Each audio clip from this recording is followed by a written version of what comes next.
There are moments in military history when survival depended less on weapons and more on the creativity of ordinary soldiers. The First World War, with its mud-filled trenches and endless freezing winters, forced men to invent solutions that were never included in any official manual. Among the most impressive of these improvised tools was a heating method so efficient, so resource-friendly, and so brilliantly simple that it allowed entire dugouts to stay warm in conditions where frostbite claimed thousands of lives. This heating system wasn't issued by any army, nor was it engineered in a factory. It was built from scraps, made by exhausted men living underground, and yet it performed so reliably that modern survivalists still copy it today. To appreciate why this forgotten invention mattered, you first have to understand what trench life really was. The trenches of World War I were not just ditches in the ground. They were cold, wet, collapsing chambers carved out of clay and chalk. In winter, temperatures routinely dropped below freezing, turning every step outside into a battle with mud that grabbed at boots like quicksand. Walls leaked constantly. Rainwater pooled on the floor, clothing never fully dried, and even inside a dugout, the cold seeped outward from the earth until it felt as if the walls themselves were freezing. Soldiers woke up shivering, slept shivering, ate while shivering, and sometimes even fought while shivering. Lighting a normal fire should have been a simple fix, but in trench warfare, smoke meant death. A single vertical line of smoke drifting up from a dugout was all an enemy spotter needed to direct artillery. One small fire could bring down tons of explosives. This is the deadly paradox soldiers faced.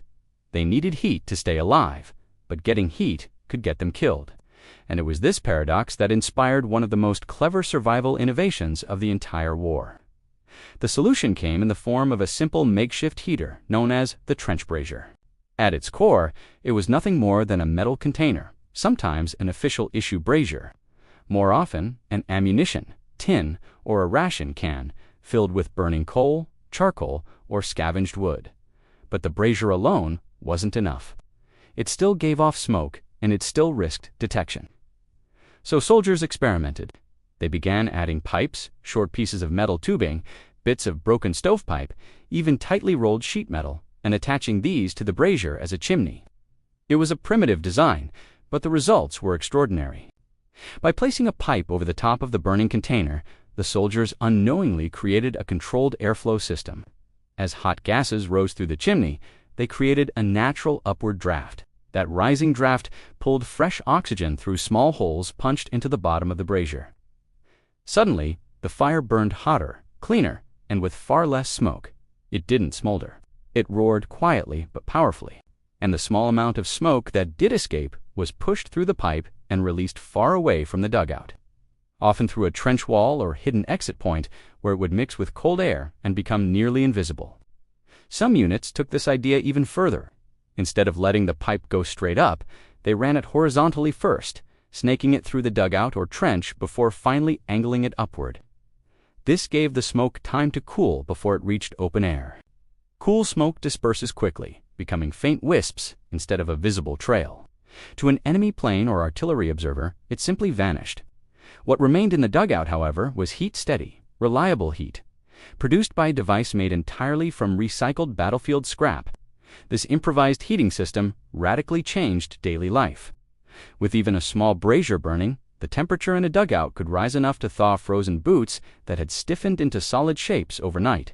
Wet wool socks could finally dry, giving soldiers a break from the constant threat of trench foot, a condition where tissue begins, decaying from prolonged exposure to cold moisture. Uniforms softened, blankets warmed, and men who had been numb for hours finally felt blood returning to their hands. It wasn't luxury, it was survival. And for many soldiers, it was the first time in days their bodies felt truly warm. Heat alone made a massive difference, but the brazier offered more than that. It allowed soldiers to boil their water, which was vital in trenches where water sources were easily contaminated by dead animals, sewage, or chemical runoff. They could sterilize metal cups and utensils, keeping disease at bay in an environment where infections spread faster than enemy bullets. They could reheat hard, cold rations that were otherwise almost impossible to eat. Something as simple as a warm meal in the middle of a frozen battlefield could lift spirits in ways impossible to measure. The brilliance of this system becomes even clearer when viewed through the lens of modern survival theory. What those soldiers reinvented was essentially the same principle behind today's rocket stoves, a high-efficiency burner that maximizes heat output while minimizing smoke. The physics behind it haven't changed in 100 years. Hot air rises. Rising hot air pulls fresh air into the fire. Fresh air feeds combustion. When airflow is controlled, fuel burns more completely. And when fuel burns completely, you get more heat and less smoke.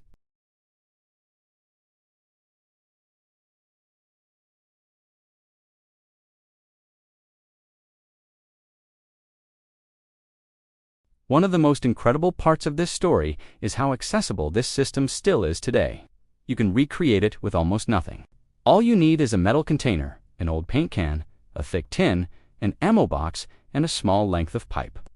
Punch holes near the bottom for oxygen. Add a layer of gravel or stones to help air flow beneath the fuel. Attach the pipe to the top with wire, mud, or clamps. Light it, and the draft will begin almost immediately.